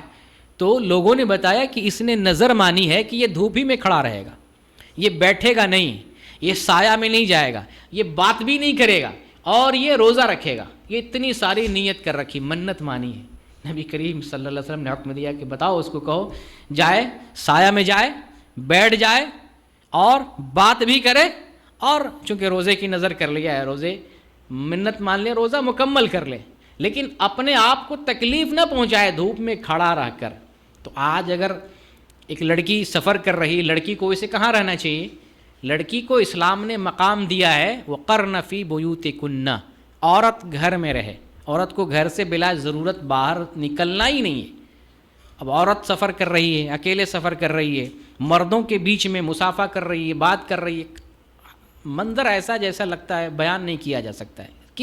کس زمانے میں ہم لوگ جی رہے ہیں، جیسے لگتا ہے اسلام کی ہیرو ہے، اسلام کی مجاہدہ ہے، اسلام کو کتنے سارے قلعے کو فتح کر لیا، کتنے سارے ملک کو فتح کر لیا، یہاں جا رہی وہاں ویلکم ہو رہا ہے، وہاں ویلکم ہو رہا ہے، وہاں ویلکم ہو رہا ہے۔ اللہ کی پناہ، ہم لوگ کس زمانے میں، کس دنیا میں، کس فتنے کے دور میں ہم جی رہے ہیں، تصور سے باہر ہے۔ بہرکیف اس موسم میں سختی ہے، تو سختی سے ہمیں بچنے کے لیے جو اسباب ہے اپنانا چاہیے۔ بہت سارے لوگ ہیں چھٹی کر لیتے ہیں، کتنے سارے لوگوں کو آفس سے چھٹی مل جاتی ہے، اور کتنے سارے لوگ علاقہ بدل کر کے چینج کر کے دوسرے جگہ چلے جاتے ہیں ٹھنڈے والے علاقے میں گرمی میں. اگر یہ نہیں کر سکتے ہیں, ڈیوٹی نہیں چھوڑ سکتے ہیں, علاقہ نہیں بدل سکتے ہیں, کم از کم سہولت اختیار کریں. اور اگر آپ اس موسم میں گرمی کی شدت میں اگر کام بھی کر رہے ہیں تو آپ اس طرح سے کام کریں کہ آپ کو جانی نقصان نہ ہو. آپ کے پیچھے بچے ہیں, آپ کے پیچھے آپ کا پریوار ہے, فیملی ہے جس کے آپ کفیل اور ذمہ دار ہیں, ان کی خوراک کا انتظام آپ کر رہے ہیں, تو آپ اپنے آپ کو بچاتے ہوئے اس طرح سے کام کریں کہ آپ کو نقصان نہ ہو. اگر یقین لگ رہا ہے کہ اس گرمی میں کام کریں گے نقصان ہو سکتا ہے, جان جا سکتی ہے, آپ اس کا کام کو چھوڑ دیں. اللہ تعالیٰ نے زمین بہت کشادہ بنائی ہے, ایک سے ایک کام ہے. جان کو ہلاکت میں ڈال کے گرمی کی شدت میں کام نہ کریں. اگر کوئی ایسا کام ہے اس کو چھوڑ دیں, پھر ڈیوٹی جوائن کر لیں گے. ایسی گرمی والا کام جس میں جانی نقصان ہو سکتا ہے اس کو اس موسم میں چھوڑ دیں, یا دوسرا کام اختیار کر لیں. جان بچ جائے, پھر جان رہے تو لاکھوں پائے, جان نہیں بچے گی تو پھر کیا کام کریں گے. تو بہرکیف اس موسم میں ہمیں سیفٹی اپنانا چاہیے, سیفٹی کے ساتھ رہنا چاہیے. نبی کریم صلی اللہ علیہ وسلم کے تعلق سے آتا ہے کہ اس موسم میں آپ صلی اللہ علیہ وسلم تربوز کا استعمال کرتے تھے. تربوز, واٹر میلن کہتے ہیں اس کو, تربوز. اس میں بہت پانی ہوتا ہے, 92% پانی ہوتا ہے. جسم کو اس موسم میں ٹھنڈا پانی چاہیے. نبی کریم صلی اللہ علیہ وسلم کے تعلق سے آتا ہے, سید عائشہ رضی اللہ تعالیٰ نے بیان کرتی ہیں کہ تربوز, رسول اللہ صلی اللہ علیہ وسلم تربوز پکی ہوئی کھجور کے ساتھ کھاتے تھے. تربوز پکی ہوئی کھجور کے ساتھ کھاتے تھے, اور فرماتے تھے اس کی گرمی کو اس کی سردی سے توڑتا ہوں, اور اس کی سردی کو اس کی گرمی سے توڑتا ہوں. کیا مطلب؟ کھجور گرم ہے اور واٹر میلن تربوز جو ہے ٹھنڈا ہے, تو اس ٹھنڈے کو اس گرمی سے توڑتے ہیں, اور اس ٹھنڈے کو اس گرمی کو اس ٹھنڈے سے توڑتے ہیں, یعنی ایک دوسرے کو توڑتے ہیں گویا کہ. جی. تو اس موسم میں تربوز کب پھلتا ہے؟ اسی گرمی کے موسم میں. تو اس موسم میں تربوز کا استعمال سنت نبوی ہے. اگر ہم کھجور کے ساتھ استعمال کرتے ہیں تو اچھی بات ہے. نبی صلی اللہ علیہ وسلم ایک ہاتھ سے, دائیں ہاتھ سے کھجور لیتے منہ میں, اور بائیں ہاتھ سے جو ہے واٹر میلن تربوز کا استعمال کرتے. تو اس طرح سے. اور ایک اور دوسری حدیث ہے, سیدہ عائشہ رضی اللہ تعالیٰ نے اپنا قصہ بیان کرتی, ابن ماجہ کی حدیث ہے. شیخ البانی نے صحیح ابن ماجہ میں 2701 نمبر کی حدیث کے اندر ذکر فرمایا. سیدہ عائشہ رضی اللہ تعالیٰ نے اپنا قصہ بیان کرتی ہیں کہ جب میری رخصتی کا وقت آیا, نکاح پہلے ہو گیا تھا, رخصتی بعد میں ہوا, 3 سال کے بعد. نکاح ہوا تھا 6 سال میں, رخصتی 9 سال میں. رخصتی کا وقت ہوا تو دبلی پتلی تھیں. وہ کہتی ہیں کہ میری ماں چاہ رہی تھی کہ مجھے رخصتی سے پہلے فربا اور موٹا کر دے, جسم معتدل بنا دے, دبلی پتلی ہوں. کافی سارا علاج کیا مگر علاج کارگر نہیں ہوا. وہ بیان کرتی ہیں پھر اس کے بعد میں نے اختیار کیا کہ تر کھجور کے ساتھ ککڑی کا استعمال کیا. تر کھجور کے ساتھ ککڑی کا استعمال مسلسل کیا تو ہمارا جسم جو ہے معتدل ہو گیا. ککڑی سمجھتے ہیں؟ ککڑی جو کھیرے کی شکل میں ایک لمبی سی چیز ہوتی ہے, تو تر کھجور کو, تر خشک نہیں جس کو چھہارا بولتے وہ نہیں, تر کھجور کو ککڑی کے ساتھ استعمال کرنے کی وجہ سے جو ہے ہمارا جسم معتدل ہو گیا. تو اس موسم میں اس چیز کا بھی آپ استعمال کر سکتے ہیں تاکہ آپ کے جسم کو قوت ملے, آپ کی مدافعت ہو. یہاں پہ ایک اور مسئلہ یہ ہے کہ گرمی کی جب سختی بڑھتی ہے تو کہیں بارش کی ضرورت پڑتی ہے. چراگاہوں کا معاملہ جو ہے, چراگاہیں سوکھنے لگتی ہیں, اور بارش نہیں ہونے کی وجہ سے فصلیں جو ہے نہیں اگتی ہیں, بارش نہیں ہونے کی وجہ سے لوگوں کے اندر قحط سالی پیدا ہوتی ہے, تو بارش کا مطالبہ ہوتا ہے. ایسے موقع پر ضرورت پڑے تو استسقاء کی نماز, بارش کی نماز پڑھ سکتے ہیں. ویسے تو صحرا میں پڑھنا چاہیے, ضرورت پڑے تو مسجد میں بھی یہ نماز پڑھی جا سکتی ہے. تو اس موسم کے تعلق سے استسقاء کی بھی سنت آتی ہے کہ اگر ضرورت پڑے, قحط سالی ہو جائے, سخت جو ہے گرمی پڑنے لگے اور جانور مرنے لگے, انسان کو تکلیف ہونے لگے اور بارش کی ضرورت محسوس ہونے لگے فصل کے لیے, انسان کے لیے اور جانوروں کے لیے, تو بارش کی نماز کا اہتمام کرنا چاہیے. یہاں اس موسم میں ایک بڑی پیاری سی سنت کو اپنانا چاہیے, وہ ہے ایک بہترین سی دعا کرنا. نبی کریم صلی اللہ علیہ وسلم ارشاد فرماتے ہیں, من سأل اللہ الجنہ 3 مرات قالت الجنۃ اللہم ادخلہ الجنہ, ومن استجار من النار 3 مرات قالت النار اللہم اجرہ من النار. اگر کوئی آدمی 3 مرتبہ اللہ سے دعا کرتے, اللہ مجھے جنت میں داخل کر دے, جنت میں داخل کر دے, جنت میں داخل کر دے, تو جنت کہتی ہے اللہ اس کو جنت میں داخل کر دے.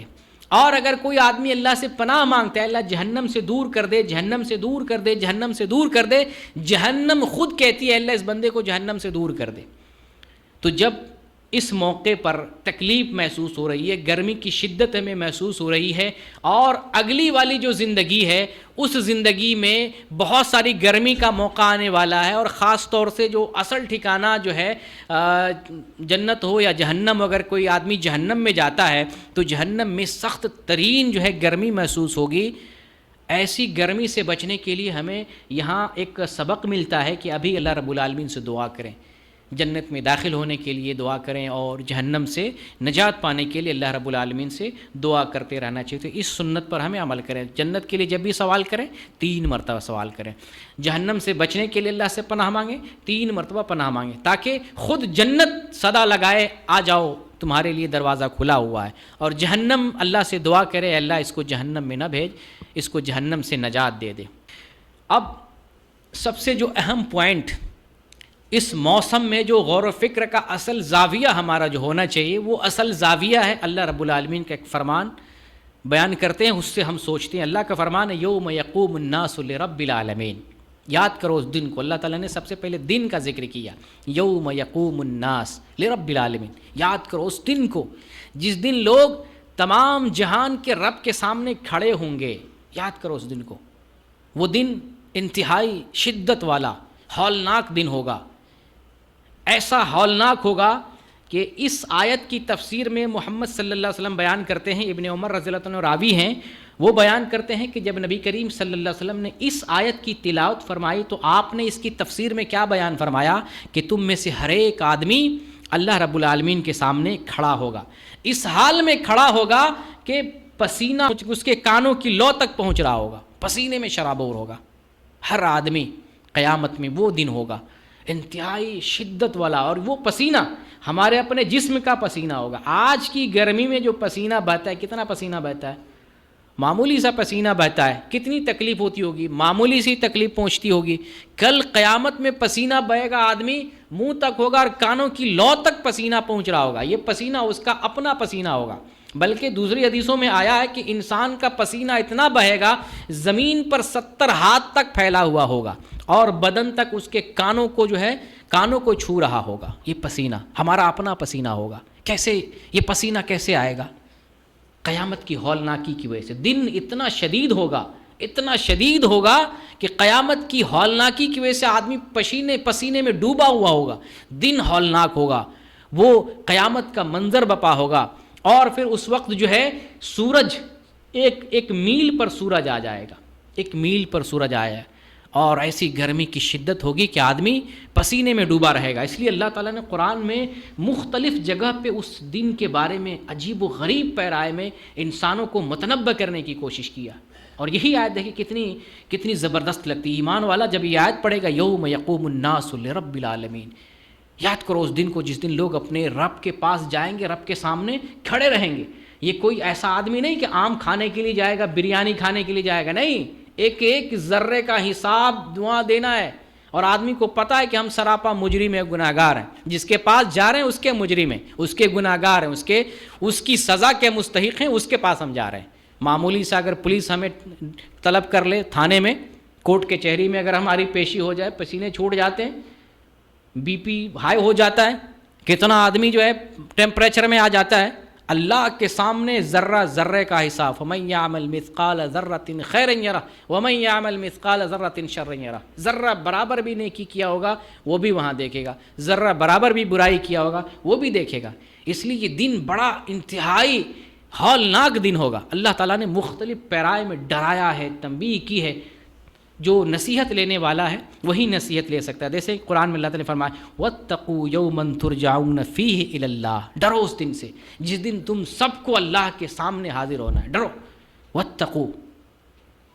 اللہ تعالیٰ نے ڈرنے کے لیے کہا اس دن سے. ہمیں بے خوف بیٹھے ہوئے، ہمیں کوئی فکر ہی نہیں. وَاتَّقُوا يَوْمًا تُرْجَعُونَ فِيهِ إِلَى اللَّهِ. ڈرو اس دن سے جس دن تم سب کو اللہ کے پاس حاضر ہونا. بھاگنے کا کوئی چارہ ہی نہیں، کوئی کہیں نہیں بھاگ کے قبر سے اٹھے گا، اللہ کے پاس جمع ہوگا.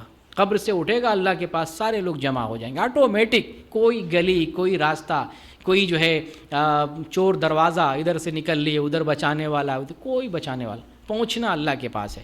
واتقوا یوما ترجعون فیہ الی اللہ ثم توفی کل نفس ما کسبت. اور ہر نفس کو، ہر انسان کو جو کچھ کیا ہے پورا پورا بدلہ دیا جائے گا. ڈنڈی نہیں چلے گی وہاں پہ، کوئی ڈنڈی نہیں چلے گی. ایک ایک ذرے ذرے کا، پائی پائی کا مکمل حساب. جتنی سزا اتنی سزا ملنی ہے، اتنے سزا کا اعلان کیا جائے گا. جتنا نیکی کیا ہے اتنی نیکی کا فیصلہ اس کے حق میں کر دیا جائے گا. وَهُمْ لَا يُظْلَمُونَ. اور کوئی بھی آدمی اس دن ذرہ برابر بھی ظلم نہیں کیا جائے گا. اور انصاف کا جو ہے، انصاف کی میزان قائم کی جائے گی اور ہر ایک کو پورا پورا بدلہ دیا جائے گا اس دن جس دن ہم اللہ کے نزدیک پہنچیں گے. ایک حدیث میں آتا ہے، مقداد بن اسود بیان کرتے ہیں کہ نبی کریم صلی اللہ علیہ وسلم نے ارشاد فرمایا کہ قیامت کے دن سورج مخلوقات کے بہت قریب آ جائے گا، بہت قریب، یہاں تک کہ انسان کے 1 میل کے برابر آ جائے گا. 1 میل، 1 میل معمولی، کتنا 1 میل ہو سکتا ہے؟ آج سورج کتنے میل دور پہ ہے. اس سورج کی گرمی دھرتی اور زمین پہ محسوس کر رہے ہیں. ہم گھروں میں اے سی چلاتے ہیں، اے سی کام نہیں کر رہی، کولر فیل ہو جا رہا ہے. گھروں میں گرمی محسوس کرتے ہیں جبکہ اے سی اور سارا سسٹم بنا رکھا ہم نے. نہیں دیکھیے آپ، مطلب کتنی اے سی چل رہی ہے لیکن ٹھنڈا اتنا محسوس نہیں ہو رہا. ہم نے اتنا سارا کچھ کرنے کے باوجود گرمی محسوس کر رہے ہیں، ساری سیفٹی کے باوجود. اور جس دن سورج 1 میل پر ہوگا، کوئی سایہ نہ ہوگا سوائے ایک سایہ کے، کوئی سایہ نہ ہوگا، اس دن گرمی کا کیا عالم ہوگا. کتنی شدت والی گرمی ہے. اس گرمی کے دن کو آج ہمیں یاد کرنا ہے، اس کا تصور اپنے ذہن میں لانا ہے تاکہ اس سے بچاؤ کا دنیا میں جو راستہ ہو سکتا ہے ایمان اور عمل صالح کا، وہ راستہ یہاں ہم اختیار کریں تاکہ ہم اس گرمی سے بچ سکیں. تو آپ صلی اللہ علیہ وسلم فرماتے ہیں کہ سورج 1 میل پر آ جائے گا، بہت قریب ہو جائے گا. اور آپ فرماتے ہیں کہ اس دن آدمی اپنے اعمال کے حساب سے پسینے میں غرق ہوگا. جیسا عمل ہوگا ویسا پسینہ ہوگا. تو ہمیں کرنا کیا ہے؟ ہمیں عمل کرنا ہے تاکہ پسینہ کم سے کم آئے. پریشانی، پسینے کا مطلب ہم پریشانی میں ہیں. جتنا پسینہ اتنے پریشانی میں ہے، اتنے الم اور تکلیف میں ہے. تو ہم عمل کریں گے تو اس چیز سے ہم بچ سکیں گے. آپ کا فرمان ہے جس قدر عمل ہوگا اسی قدر آدمی پسینے میں شرابور ہوگا. کوئی دونوں ٹخنوں تک ہوگا، کوئی دونوں گھٹنوں تک پانی میں پسینے میں ڈوبا ہوا ہوگا، کوئی دونوں کولہوں تک پانی میں ڈوبا ہوا ہوگا، اور کسی کو پانی لگام دے رہا ہوگا. کسی کا پسینہ جو ہے لگام دے رہا ہوگا. آپ صلی اللہ علیہ وسلم نے اپنے ہاتھ سے اشارہ بھی کیا منہ کی طرف، لگام دے رہا ہوگا. آدمی یہاں تک پسینے میں شرابور ہوگا. اور وہ دن جس دن کوئی چھتری نہیں، کوئی سایہ نہیں، کوئی سیفٹی نہیں، کوئی بچاؤ نہیں، کوئی چیز نہیں. سورج قریب ہوگا، انتہائی قریب ہوگا. اس سورج میں، اس گرمی میں ہم وہاں پر موجود ہوں گے. وہاں پر اور کچھ نہ ہوگا لیکن ایک سایہ ضرور ہوگا. ایک سایہ، ایک کہتے ہیں نا کہ جہاں امید کی ساری کرنیں جو ہے ڈوب جاتی ہیں وہاں ایک نہ ایک امید کی کرن ضرور ہوتی ہے. جہاں اندھیرا ہو وہاں نکلنے کا ایک اجالا راستہ ضرور ہوتا ہے. دنیا میں کتنے سارے راستے ہیں جو آپ کو کفر کی طرف لے جا رہے ہیں، شرک کی طرف لے جا رہے ہیں، برائی کی طرف لے جا رہے ہیں. ایک راستہ ہے جو سیدھا چل رہا ہے، جو نیکی کی طرف لے جا رہا ہے، صراط مستقیم ہے، جنت کی طرف لے جا رہا ہے. قیامت میں بھی کہیں پر کوئی سایہ نہ ہوگا، کوئی درخت نہ ہوگا. جب قیامت آئے گی، آپ حدیث پڑھیں گے، جب اس حدیث میں آیا کہ زمین ایسے جھنجھوڑ دی جائے گی، ایسا زلزلہ آئے گا، اس زمین کا نقشہ ہی بدل جائے گا. اللہ تعالیٰ ایک دوسری زمین پلٹ دے گا. وہ زمین نہیں رہے گی جس زمین پر آج ہیں، یہ زمین اللہ بدل دے گا اور ایسی زمین لائے گا جس پر کوئی درخت نہیں، کوئی گھر نہیں، کوئی مکان نہیں، کوئی پہاڑ نہیں، کوئی دریا نہیں، کوئی سمندر نہیں، کوئی محل نہیں، کچھ نہیں. بالکل سپاٹ زمین اللہ تعالیٰ بنا دے گا. اس زمین پر سب کو جمع کرے گا. کہاں چھپے گا آدمی؟ کون سا سایہ لے گا؟ کس گھر میں جائے گا؟ کس کے پاس جائے گا؟ کوئی مددگار بھی نہیں ہوگا. پورا ننگا بدن ہوگا اور چلچلاتی دھوپ میں ہوگا، پسینے میں شرابور ہوگا. ایک سایہ ہوگا، وہ عرش الہی کا سایہ ہوگا، اللہ کے عرش کا سایہ ہوگا. وہ سایہ اللہ رب العالمین کچھ لوگوں کو نصیب کرے گا. ایک حدیث ہے بخاری کی 1423 نمبر کی، ابو ہریرہ رضی اللہ تعالیٰ عنہ بیان کرتے ہیں نبی کریم صلی اللہ علیہ وسلم نے فرمایا 7 قسم کے لوگوں کو اللہ تعالیٰ اپنے عرش کے سائے میں جگہ دے گا۔ جس دن کوئی سایہ اللہ کے عرش کے علاوہ نہ ہوگا اس دن اپنے عرش کے سائے میں 7 قسم کے لوگوں کو جگہ دے گا۔ آئیے 7 قسم کے لوگوں کو جانتے ہیں اور ہم ان سارے اوصاف کو اپنے اندر پیدا کریں گے تاکہ اللہ کے عرش کا ہمیں سایہ مل سکے اور ہم پریشانی سے محشر میں بچ سکیں۔ پہلا آدمی وہ ہوگا جو عادل حکمراں ہوگا، جو عدل کرنے والا حکمراں ہوگا، اللہ اسے اپنے عرش کے سائے میں جگہ دے گا۔ ہم حاکم تو نہیں بن سکتے ہیں، ہم بادشاہ اور جو ہے ملک تو نہیں بن سکتے ہیں، لیکن عادل انسان تو بن سکتے ہیں، سچ بولنے والا، عدل کرنے والا۔ اپنی بیوی کے ساتھ عدل کریں، اپنے بچوں کے ساتھ عدل کریں، اپنے دوستوں کے ساتھ عدل کریں، اپنے سماج سوسائٹی کے لوگوں کے ساتھ عدل کریں۔ ہو سکتا ہے اللہ رب العالمین اسی بد عدل کے بہانے آپ کو اپنے عرش کے سائے کے تلے جو ہے جگہ دے دے۔ ایک صفت اپنے اندر عدل پیدا کریں گے، عدل، انصاف، ہر معاملے میں اپنے لیے انصاف کریں کہ ہم صحیح ایکوریٹ صحیح راستے پر چلیں گے، یہ عدل ہے۔ اپنے جسم کو صحیح راستے پر استعمال کریں گے، اپنی زبان سے حق بات نکالیں گے، یہ عدل ہے۔ اپنے ہاتھ کو عدل والے کام میں، انصاف والے کام میں استعمال کریں گے، اپنے پیر کو عدل والے کام میں استعمال کریں گے۔ پورا وجود ہمارا سارا عدل والے کام میں لگنا چاہیے۔ اس کی برکت سے ہو سکتا ہے اللہ تعالی ہمیں سایہ نصیب فرما دے۔ پہلا بندہ۔ دوسرا بندہ وہ نوجوان ہوگا، شاب نشا فی عبادت اللہ، وہ نوجوان جو نوجوانی میں اللہ کی عبادت کیا ہوگا۔ ابھی جو ہمارے سامنے بیٹھے ہوئے اکثر لوگ نوجوان ہیں۔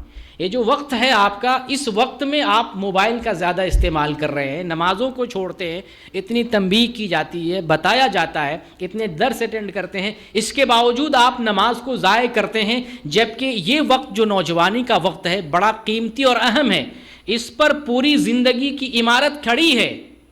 زندگی کی عمارت، آج عبادت کر سکتے ہیں جس قدر چاہیں، جتنی چاہیں، کل عبادت کے لیے ترسیں گے، عبادت نہیں کر پائیں گے، کھڑے ہونے کے لیے چاہیں گے گر پڑیں گے، تہجد کے لیے ارادہ پیدا کریں گے، لیکن قوت اور طاقت، جسمانی طاقت جواب دے گی نہ تو کھڑے نہیں ہو سکتا۔ کہاں تہجد کی نماز، لمبی لمبی قرات، لمبا قیام، لمبا رکوع، لمبا سجود نہیں کر سکتے۔ ایک وقت آئے گا روزہ رکھنے کے لیے سوچیں گے لیکن نہیں رکھ پائیں گے، ایک وقت آئے گا ذکر کرنے کے لیے بیٹھیں گے اور بیٹھ نہیں پائیں گے، بے ہوش ہو جائیں گے، زبان نہیں چل پائے گی۔ آج کا جو وقت ہے جوانی کا بڑا قیمتی ہے، اور اس قیمتی وقت میں جو بندہ عبادت کرتا ہے، صحیح حدیث کے اندر آیا ہے کہ جو آدمی صحت کے ساتھ، سلامتی کے ساتھ عبادت کرتا ہے، اور اگر آگے جا کے بڑھاپا آ جائے، تکلیف آ جائے، بیماری آ جائے، عذر آ جائے، اور عذر کی وجہ سے عبادت نہیں کر پاتا، جو جوانی میں کر رہا تھا، صحت مندی میں کر رہا تھا، اللہ پھر بھی ثواب لکھتا ہے۔ اسی لیے میں نے کہا کہ یہ جو جوانی ہے، زندگی کی پوری عمارت اس پر ٹکی ہوئی ہے۔ جوانی میں عبادت کر لیے تو رب کو راضی کر لیے، تو وہ نوجوان شاب نشا فی عبادت اللہ، اللہ کی بندگی میں اپنی جوانی کو گزارا ہے، اللہ رب العالمین عرش میں اس نوجوان کو بھی، اپنے عرش کے سایہ تلے اس کو بھی جگہ دے گا۔ یہ دوسرا بندہ تھا۔ تیسرا وہ ہے جس کا دل مسجد سے اٹکا ہوا رہتا ہے، نماز پڑھا پھر نماز کے لیے دل اٹکتا ہے، دل وَرَجُلٌ قَلْبُهُ مُعَلَّقٌ بِالْمَسَاجِدِ، ایسا آدمی جس کا دل اٹکا ہوا، کس میں اٹکا ہوا ہے؟ نماز پڑھنے کے لیے۔ ابھی ظہر پڑھا، عشاء پڑھا، مغرب پڑھا، پھر دوسری نماز کا خیال پیدا، کب جانا ہے، کب جانا ہے، کب اذان ہونی ہے، کب جو ہے نماز کا وقت ہوگا، ہم مسجد جائیں گے۔ تو جس کا دل نماز سے، اللہ کی بندگی سے، عبادت سے اٹکا ہوا ہے، تو اس بندے کو بھی اللہ رب العالمین اپنے عرش میں، عرش کے سائے میں جگہ دے گا۔ دل اٹکنے کا مطلب یہ ہے کہ وہ کثرت سے بندگی کرنے والا ہے، پابندی سے نماز پڑھنے والا ہے، پابندی سے اللہ کی بندگی کرنے والا ہے۔ یہ ایک جو ہے تیسرا آدمی۔ چوتھا آدمی، 2 قسم کے لوگ ہیں جو اللہ کے لیے محبت کرتے ہیں۔ ہماری محبت کھانے پینے کے لیے، ہانڈی وال ہم بناتے ہیں، ہم اللہ کے لیے یاری نہیں کرتے ہیں، ہم کھانے پینے کے لیے، آؤ جمعرات ہے بریانی بناتے، آؤ فلاں چیز بناتے، آؤ مارکیٹ ٹہلنے کے لیے، آؤ شرپیہ چلتے، آؤ جو ہے فلاں جدہ چلتے، آؤ مدینہ چلتے ٹہلنے۔ ہمارا دوست ایسا ہے، دنیا کے لیے، خود غرضی کے لیے، پیسے کے لیے، اور جو ہے ٹہلنے گھومنے کے لیے، رنگ لیلیاں اور جو ہے انجوائے کرنے۔ ہماری دوستی انجوائے تک، ہنسی مذاق تفریح تک ہماری دوستی ہوتی ہے۔ دین کے لیے دوستی بہت کم ہوتی ہے۔ اگر ہم نے دوستی کی بنیاد اللہ کی رضا کے لیے کر لیا، اللہ کے لیے دوستی کرتے ہیں، یہ دونوں آدمی اللہ کے عرش کے سائے میں جگہ پائے گا۔ دونوں اللہ کی رضا کے لیے دوستی کرتے ہیں اور اللہ کے لیے جمع ہوتے ہیں، اللہ کے لیے جدا ہوتے ہیں، ایسے دونوں آدمی کو اللہ تعالیٰ اپنے عرش کے سائے تلے جگہ عطا فرمائے گا۔ تو دوستی تو ہم کرتے ہیں دنیا میں، ہر کسی کے پاس دوست ہوتا ہے، کیوں نہ ہم ایسا دوست بنا لیں جو دوست آخرت میں بھی کام آئے، جس دوستی کی بنیاد پر ہم آخرت میں ہم قیامت کی ہولناکی سے بچ سکیں، اس دن ہمیں عرش الہی کا سایہ نصیب ہو سکے۔ یہ چوتھا آدمی تھا۔ پانچواں آدمی وہ ہے جو ایسا مرد ہے، اور آج کے زمانے میں بڑا یہ اہم مسئلہ ہے، کوئی آدمی ہے اور مرد ہے، اس کو کوئی خوبصورت عورت زنا کے لیے، برائی کے لیے دعوت دیتی۔ کون خوبصورت عورت؟ خوبصورت جمال والی ہے اور نسب والی ہے، کوئی معمولی عورت نہیں، جمال اور حسب و نسب والی، خاندان والی، عہدے اور منصب والی، پیسے اور دولت والی عورت، وہ برائی کی دعوت دیتی ہے اور آدمی کہتا ہے انی اخاف اللہ، میں اللہ سے ڈرتا ہوں، یہ بندہ کل قیامت میں اللہ کے عرش کے سائے تلے جگہ پائے گا۔ ایسا ایمان بنانا ہے۔ برائی دیکھیں، عورت پہ نظر پڑے، عورت کو دیکھیں، نظریں نیچی کر لیں، گناہ کرنے کا موقع ملے توبہ کر لیں، اللہ سے ڈرنے لگ جائیں۔ نہیں، اللہ نے منع فرمایا، یہ حرام ہے۔ آنکھوں کو زنا سے بچائیں، ہاتھ کو زنا سے بچائیں، کان کے ذریعے زنا کاری کی کوئی چیز نہ سنیں، اپنی شرمگاہوں کی حفاظت کریں، اپنے ہاتھ و پیر کی حفاظت کریں۔ اگر اپنے جسم کو زنا اور شہوت اور اس طرح کے جو ہے شہوات کے کاموں سے بچا لیا، انشاءاللہ یہ بھی ایک وسیلہ ہوگا، ذریعہ ہوگا، آخرت میں عرش الہی کا سایہ پانے کا ایک ذریعہ بن سکے گا۔ تو یہ بھی ایک ذریعہ ہے گناہ کے اس خاص طور سے فتنے کے زمانے میں قدم قدم پہ برائی ہے، بے حیائی ہے، زنا عام ہے۔ ہم اپنے آپ کو، اپنی شرمگاہ کو، اپنی عزت کو، اپنے ایمان کو اور اپنے جسم کو ہم گناہ اور بے حیائی کے کاموں سے بچائیں گے۔ یہ پانچواں تھا۔ چھٹا وہ آدمی ہے جو صدقہ کرتا ہے، اور صدقہ کرتا ہے ایک ہاتھ سے کرتا ہے، دوسرے ہاتھ کو پتہ تک نہیں چلتا، ایسا صدقہ کرنا چاہیے۔ آج ہم معمولی تھوڑا سا پیسہ دیتے ہیں، ویڈیو بناتے ہیں اور نشر کرتے ہیں، ایسا صدقہ نہیں ہونا چاہیے۔ صدقہ ایسا کریں آپ جانیں، آپ کی بیوی کو خبر نہیں، آپ کے باپ کو خبر نہیں، آپ کے بچوں کو خبر نہیں، آپ کوئی ایسی کوئی عبادت کریں جس کو صرف آپ جانتے ہو۔ ہم عبادت کرتے ہیں، ڈھنڈورا پیٹتے ہیں، جیسے یہی حج ہو رہا ہے نا، حج کر رہے ہیں، یہ کس کے لیے کر رہے ہیں؟ لوگوں کے لیے کر رہے ہیں نا۔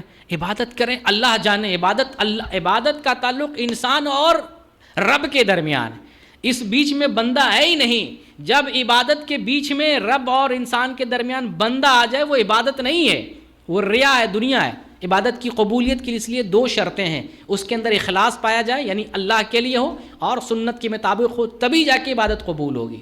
تو ہم صدقہ کریں، ایسا کریں کسی کو خبر نہ ہو۔ عورتیں بھی صدقہ کریں، گھر والے شوہر کو نہ بتائیں، باپ کو نہ بتائے، بھائی کو نہ بتائے، شوہر اپنی جو نجی زمین ہے، نجی پیسے ہیں، نجی چیزیں ہیں، اپنے پیسے سے خرچ کرے، شوہر کو نہ بتائے۔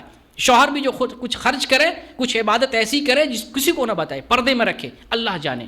ہو سکتا ہے اللہ اس عمل سے راضی ہو جائے اور اللہ تعالیٰ آپ کو بخش دے، اور اللہ رب العالمین آپ کے اس عمل سے راضی ہو کر عرش الہی میں جگہ دے دے۔ تو صدقہ ایسا کرے کسی کو خبر نہ لگے۔ یہ چھٹا آدمی۔ اور ساتواں آدمی وہ ہے جب تنہائی میں جاتا ہے، اللہ کو یاد کر کے رونے لگتا ہے۔ ہم روتے کب ہیں؟ جب ہمارا گھر گر جائے، ہم روتے اس وقت، بیل مر جائے ہم روتے اس وقت، دنیا کی کوئی چیز جو ہے، دنیا کا کوئی نقصان ہو، اس وقت روتے۔ اللہ کے لیے بہت کم روتے ہیں ہم، دنیا کے لیے روتے ہیں، اللہ کے لیے بہت کم روتے ہیں۔ یہ صفت پیدا کرے، اللہ کے لیے روئیں۔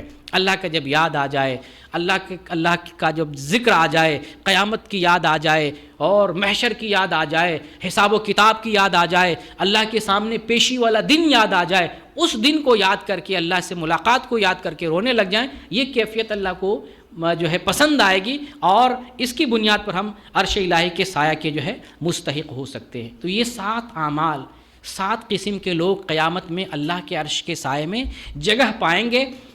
ان 7 کو اگر نہیں جمع کر سکتے ہیں، کم از کم 2، 4، 5، کم سے کم کچھ تو ایسے صفات جمع کر لینا چاہیے۔ ایک سہارا تو لے کے جائیں کہ وہاں پر اللہ کے عرش کا سایہ ہمیں نصیب ہو جائے، کیونکہ اور کوئی بچانے والا نہیں۔ یہ جو دنیا میں نعرہ لگاتے ہیں بابا بچائے گا، پیر بچائے گا، یہ سب ڈھکوسلا ہے۔ سارے کے سارے اختیارات اللہ کے ہاتھ میں، کوئی نہیں بولے گا، سب خاموش رہیں گے۔ اللہ کا حکم ہوگا، اللہ کے حکم سے ہی کوئی بولے گا اور اللہ کا فیصلہ ہوگا، وہاں کسی کی زبان نہیں چلے گی، کوئی نہیں بول پائے گا۔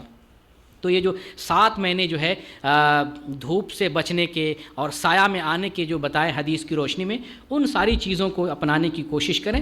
اور سب سے مین چیز ہے ایمان اور عمل صالح. جو آدمی ایمان اور عمل صالح نیک عمل کے راستے پر ہوگا، یقیناً اللہ رب العالمین اس کو جو ہے آخرت میں پناہ دے گا اور اپنے سائے میں اسے جگہ دے گا. بلکہ اگر آپ معمولی صدقہ بھی کرتے ہیں نا، کوئی ضروری نہیں صدقہ کے لیے ڈھیر سا صدقہ کریں، معمولی سا بھی صدقہ کرتے ہیں تو بھی اللہ تعالیٰ اس سے راضی ہوگا. جیسے کہ آپ صلی اللہ علیہ وسلم کا فرمان ہے، اتقوا النار ولو بشق تمرہ فمن لم یجد فبکلمہ طیبہ، کہ اگر تم جو ہے کھجور کے معمولی حصے کو صدقہ کر کے جہنم کی آگ سے بچو. یہ آگ بڑا خطرناک ہے. یہ جو آج کی گرمی سے اس آخرت کے آگ کو یاد کریں، اس آخرت کو یاد کریں جو آج کی گرمی کے مقابلے میں 69 گنا زیادہ ہوگا. 69 گنا زیادہ وہاں آخرت میں گرمی ہوگی. اس گرمی کو ہمیں یاد کرنا ہے. تو اگر ہم ایک مکمل کھجور نہیں کر سکتے، کھجور کا ایک حصہ بھی اگر کر سکتے ہیں، وہی صدقہ کریں اور اسی کو صدقہ کر کے جو ہے ہم جہنم کی آگ سے بچیں.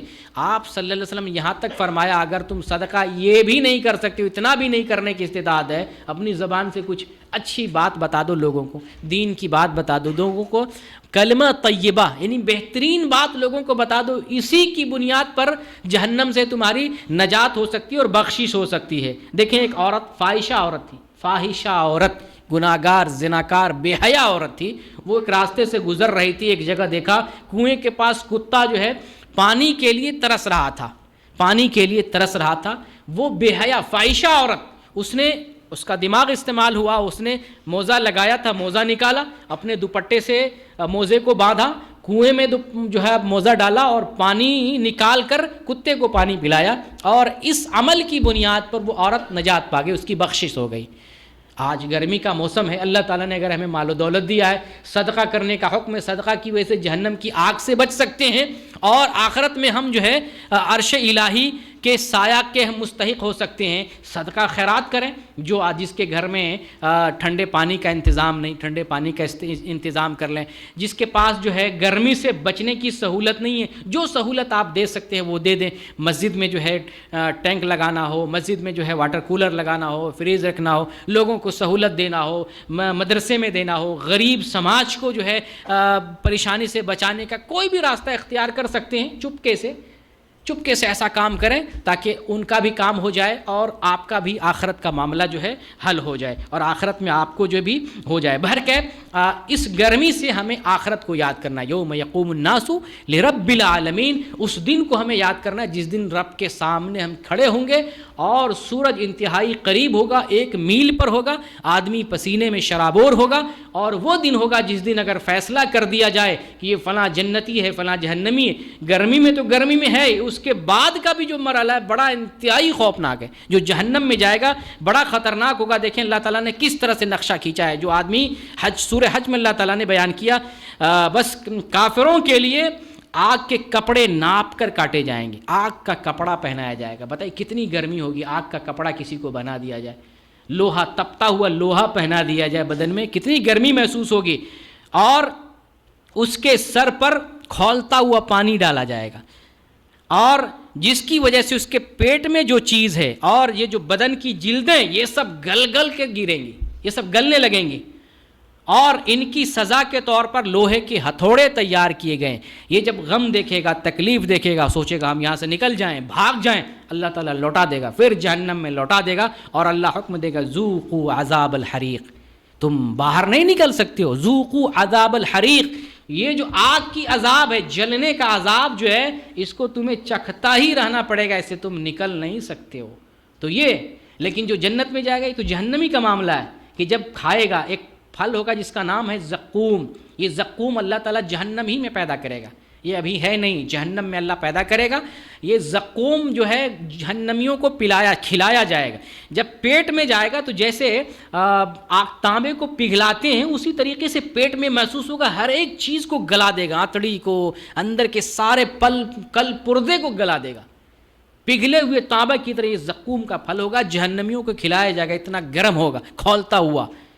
آج کی گرمی سے وہ گرمی ہم کو یاد کرنا ہے اور آج ہی تیاری کرنی ہے. اور اگر اللہ تعالیٰ قسمت میں جنت لکھا تو جنت میں دیکھیں اللہ تعالیٰ نے کیا انتظام فرمایا، جو کچھ نفس جو کچھ چاہے ساری چیزیں ہیں، لیکن گرمی نہیں ہوگی۔ دنیا میں اگر گرمی تپش برداشت کر لیتے ہیں ایمان کے لیے، اللہ کے لیے، اسلام کے لیے، آخرت میں کوئی گرمی نہیں ہوگی۔ اللہ تعالیٰ نے قرآن میں فرمایا لا يرون فیہا شمسا ولا زمہریرا، تم جب جنت میں جاؤ گے جنت میں نہ سخت گرمی ہوگی نہ سخت ٹھنڈی ہوگی۔ یہی جو دنیا میں تمہیں تکلیف پہنچ رہی ہے ایمان والوں کو، یہ تکلیف دنیا تک ہی محدود ہے۔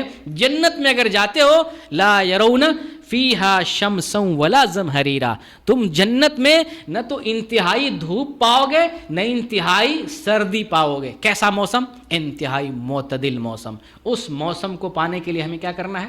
اس موسم کو پانے کے لیے اس دنیا میں ہمیں تیاری کرنی ہے، ایمان اور عمل صالح کے راستے پر چلنا ہے، تو ہمیں وہ جگہ نصیب ہو سکتی ہے۔ اور وہی دراصل وہی جگہ بہت اچھی جگہ، جیسے کہ نبی کریم صلی اللہ علیہ وسلم کا فرمان ہے ان العیش عیش الآخرہ، بہترین عیش بہترین زندگی تو آخرت کی زندگی۔ ہم یہاں بھول جاتے ہیں، ایک عہدہ منصب پاتے ہیں، تھوڑی سی سیلری بڑھ جاتی ہے، 20,000 25,000 اگر سیلری ریال اگر ملنے لگے، اسی دنیا میں اس کو جنت نظر آنے لگتی، جبکہ اصل جنت کدھر ہے؟ ان العیش عیش الآخرہ، اصل عیش تو آخرت کا عیش ہے۔